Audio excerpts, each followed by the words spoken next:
நம்ம இப்போ இதில் என்னென்னா, அடிக்கடி மாதம் மாதம் பத்திரிகையில் பார்க்குறோம், தன்னுடைய 2 குழந்தைகளை தூக்கி கிணத்துல தூக்கி போட்டுட்டு தாயும் குதித்து தற்கொலை.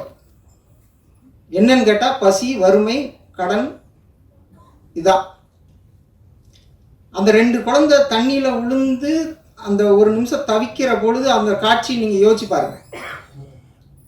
ஒரு பசியினால, வறுமையினால அந்த தாய் தன்னோட 2 குழந்தையை தூக்கி போட்டு தானும் குதித்து தற்கொலை பண்ணுற அளவுக்கு பசி கொடுமை இருக்குன்னா,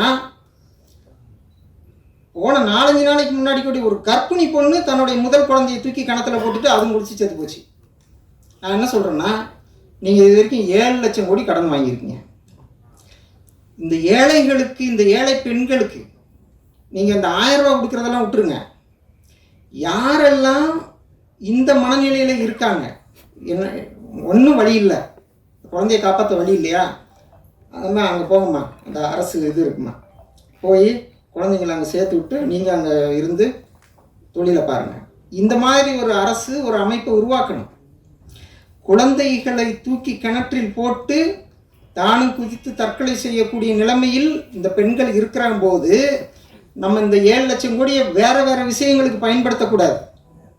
முதல்ல இந்த குழந்தைகள், இந்த தாய்மார்களுடைய, நீங்கள் இந்த எல்லாருக்கும் 1000 2000 இது தேவையில்லை. யாருக்கு தேவை? பசி பட்டினியெல்லாம் சரியாயிடுச்சா, அதுக்கப்புறம் நீங்கள் அடுத்த திட்டத்துக்கு போங்க. அப்படியே பெரிய பெரிய லட்சம் கோடியில் திட்டம், அது திட்டம்லாம் பண்ணுங்க. இதை செஞ்சுட்டு அதை செய்யுங்க.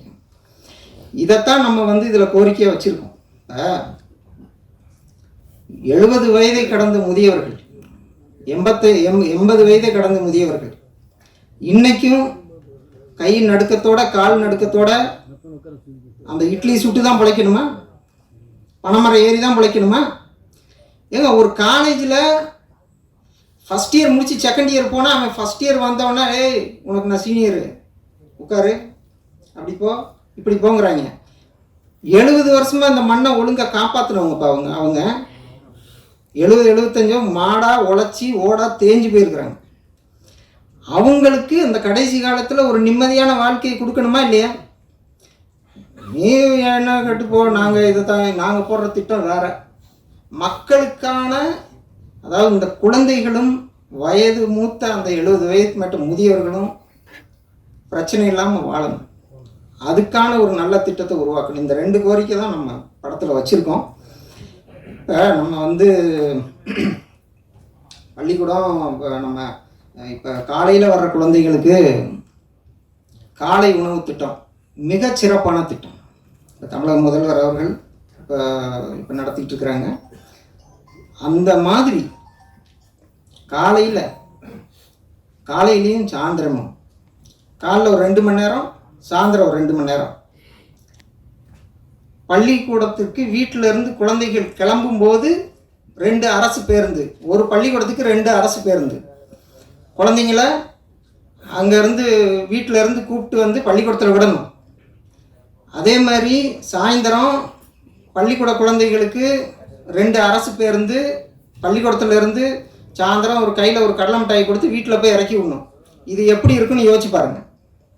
பஸ்ஸில் தொங்கிக்கிட்டு போகிற அந்த குழந்தைகளுக்கு என்னைக்கு நீங்கள் மாற்று வழி செய்ய போகிறீங்க? பொதுமக்கள்லாம் இடத்த ஆக்கிரமிச்சிடுறாங்க. பள்ளிக்கூட வாசலில் குழந்தைங்க நிற்கிது, பையோட சுமந்துக்கிட்டு நிற்கிது. இந்த கூட்டத்தில் அவங்க அந்த குழந்தைங்க எப்படி இதில் ஏறி பயணிக்கும்? நீங்கள் இலவச பஸ் பாஸ் கொடுக்குறீங்க சரிதான், அவங்களுக்குன்னு ஒரு தனியாக 2 பேருந்தை கொடுத்தா எத்தனை கோடி ஆயிர போகுது? தாய்மார்களோட மனநிலையை பாருங்கள். காலையில் வீட்டு வாசலில் பேருந்து கூட்டிகிட்டு போயிட்டு சாயந்தரம் வீட்டில் கடலை மிட்டாயோட குழந்தைகளை இறக்கி விட்டால் அந்த தாய்மார்களோட மனநிலையை பாருங்கள். இதுதானே அங்கே வேணும். மாதத்துக்கு 1000 ரூபா கொடுக்குறதுல ஒன்றும் இது கிடையாது. இந்த மாதிரியான ஒரு கோரிக்கை தான் நம்ம படத்தில் வச்சுருக்கிறோம். அது தமிழக முதல்வருக்கு கோரிக்கை அப்படின்னே அதில் ஓப்பனாகவே நம்ம பேசியிருக்கோம். அது அவர்கள் இந்த படத்து ரிலீஸ் ஆன பிறகு ஜனவரி 25 நம்ம திட்டம் போட்டிருக்கோம், அதில் வந்துடும். இந்த கோரிக்கையை தான் நம்ம அதில் வச்சுருக்கிறோம். இப்போ இந்த திரைப்படத்தை தாண்டி நான் இப்போ இது நான் தப்பாக பேசுனா நீங்கள் நிறைய நேரம் பேசுகிறேன், அதை நீங்கள் நினச்சிக்க வேண்டாம். ஏன்னா நம்மளாம் சாமானியமான ஆட்கள்னாலாம் இந்த மாதிரி மேடையெல்லாம் நம்மளுக்கு கிடைக்காது. இப்போ இந்த கொரோனான்னு ஒரு விஷயம் 7-8 ஆண்டுகளுக்கு ஒரு முறை ஏதாவது ஒரு வைரஸ் காய்ச்சல், 7-8 ஆண்டுகளுக்கு ஒரு முறை உலகம் முழுக்க சிக்கன் குனியான்னு வந்துச்சு. அப்புறம் ஒரு 7-8 வருஷம் கழிச்சு டெங்குன்னு வந்துச்சு. அதுக்கப்புறம் ஒரு 7-8 வருஷம் கழிச்சு இப்போ கொரோனான்னு வந்துச்சு. இன்னும் வரும்னு தெளிவாகவே சொல்கிறாங்க. ஐநாவும் உலக சுகாதார அமைப்பும் தெளிவாக சொல்கிறான், கண்டிப்பாக வருது அப்படிங்கிறாங்க. இப்போ நம்ம போன தடவை மிகப்பெரிய ஆபத்தை நம்ம சந்தித்தோம், கொஞ்சம் மீண்டு வந்திருக்கிறோம். ஆனால் அதுக்கான திரும்ப வந்தால் எல்லோரும் இதிலிருந்து முழுமையாக மீண்டு வரணும், தப்பிக்கிறதுக்கு என்ன வழி வச்சுருக்கோம்? இதே ஐசியூ வார்டு, இதே ஏசி ரூமு, இதே காலேஜில் கொண்டு போய் எல்லாம் அடைச்சி வச்சு இதே வழியை தான் செய்யணுமா? அதுக்கான மாற்று திட்டம் நீங்கள் என்ன திட்டு வச்சுருக்கீங்க? 5394 பேஷண்ட்டை நான் பார்த்தேன். அதோட கொரோனாவுடைய முழு விஷயத்தை நம்ம நேரில் கண்ணில் பார்த்துருக்கோம். அதுக்கு மெயினாக என்ன, முக்கியமாக என்ன தேவைப்படுது தெரியுமா? மருந்தா, மாத்திரையா, ஊசியா? கிடையாது. மருத்துவர்களா, செவிலியர்களா? கிடையாது. அதெல்லாம் வேணும்.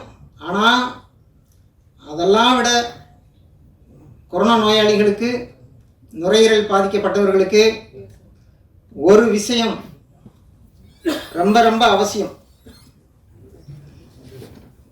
அதாவது நோயாளிகளின் உதவியாளர்கள், இதுதான் ரொம்ப முக்கியம். அரசு அதிகாரிகளே நல்லா பாருங்க, அந்த கொரோனா நோயாளிகள் அந்த இருந்த இருக்கையிலேயே, அந்த படுக்கையிலேயே சிறுநீர் மலம் கழிக்கிற சூழ்நிலை தான் இருக்கணும். அவர்கள் நடந்து கழிப்பறைக்கு போனால் நுரையீரல் வெகுவாக பாதிக்கப்பட்டு ஆக்சிஜன் குறையும். இதுதான் நம்ம கண்ணால் பார்த்தது. நம்ம கல்லூரியிலலாம், ஜவஹர் கல்லூரியில் பார்த்தீங்கன்னா படுக்கை அறை இங்கே இருக்கும், காலேஜோடைய அந்த பாத்ரூம் உங்களுக்கு தெரியும், அந்த கடைசியில் இருக்கும். இங்கேருந்து நோயாளி அங்கே நடந்து போயிட்டு வர்றதுக்குள்ளே ஆக்சிஜன் டவுன் ஆயிடும். நீங்கள் நல்ல மருத்துவர்கள், செவிலியர்கள்ட்ட கேட்டு பாருங்கள், அவங்க உண்மையை சொல்லுவாங்க. படுக்கையிலிருந்து கழிவறைக்கு போயிட்டு வரும்போதே இறந்து போனவர்கள் நிறைய பேர், கழிவறையிலே இறந்து போனவர்கள் நிறைய பேர். அதனால் அடுத்து ஒரு ஆபத்து தமிழ்நாட்டுக்கு வருகிற பொழுது, தமிழ்நாட்டில் எவ்வளவோ நல்ல விஷயங்கள் இருக்குது, எல்லா விஷயத்தையும் நம்ம ஒருங்கிணைக்கணும்னு நான் சொல்கிறேன். அதாவது தடுப்பூசி போடு, தடுப்பூசி போடு, தடுப்பூசி போடுன்னு சொன்னீங்க, எல்லோரும் போட்டோம். அடுத்து இன்னொரு 2வது தடுப்பூசி நீங்கள், அப்புறம் பூஸ்டர் நீங்கள், அப்புறம் ஏதோ மாஸ்டர்னு ஏதோ சொல்கிறாங்கன்னு நினைக்கிறேன். இப்படியே போனால் அதை விட திடீர்னு அவன் கம்பெனிக்காரன் வந்து இப்போ நிறுத்துங்கப்பா, இதில் ஏதோ சிக்கல் இருக்குது போடாதீங்கிறான். இப்போ 1 வருஷத்துக்கு அப்புறம் அந்த மாதிரி விஷயங்களை நம்புங்க. அறிவியல் பூர்வமாக அவங்க செய்கிறாங்க, சரிதான். ஆனாலும் நம்மளுடைய மண் சார்ந்த இந்த மருத்துவத்தை மங்கி போக செய்யாதீர்கள். இந்த விஷயத்தையும் கொஞ்சம் கருத்தில் கொள்ளுங்கள். கொரோனா நோயாளிகளுக்கு நீங்கள் உடனே அங்கே அப்படியே பரவுதுன்னு செய்தி வந்தோன்னா ஆக்சிஜன் ரெடியா, பெட்டெல்லாம் ரெடியா? அதெல்லாம் விட முக்கியமானது என்ன தெரியுமா? நல்ல காற்றோட்டம், சுற்றி மரம் செடி கொடியெல்லாம் இருக்கணும். ஜன்னலை திறந்தா சுத்தமான ஆக்சிஜன் கிடைக்கணும், சூரிய ஒளி உள்ளே வரணும்.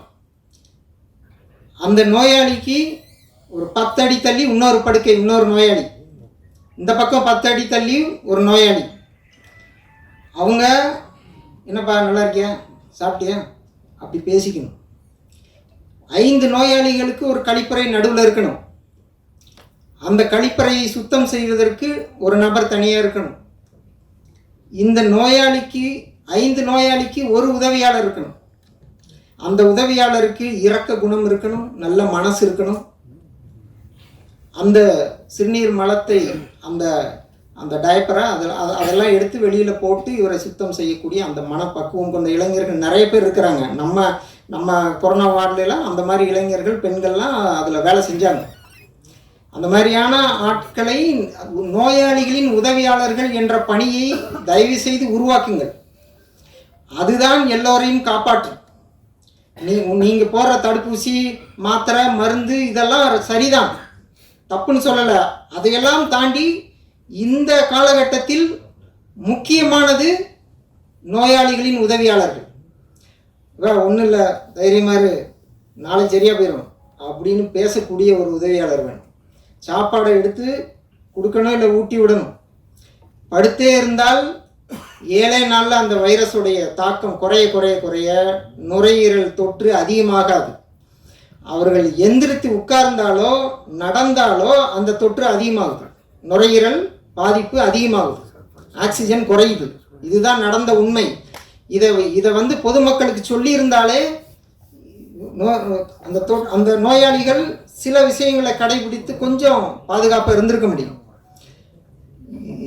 இதெல்லாம் வந்து இப்போ நம்ம அரசியல்வாதிகள், நம்மளுடைய அரசு அதிகாரிகள் இந்த விஷயங்கள்லாம் அடுத்து ஒரு விஷயங்கள் வருகிற பொழுது இந்த மாதிரி ஒரு கட்டமைப்பை உருவாக்கினால் அங்கேயே ஆக்சிஜன் இருக்கணும், அங்கேயே ஆங்கில மருத்துவர் இருக்கணும், அங்கேயே நல்ல உணவு கிடைக்கணும், அங்கேயே நம்ம இயற்கை விஷயங்கள் நம்ம மருத்துவ மருந்துகள்லாம் இருக்கணும்.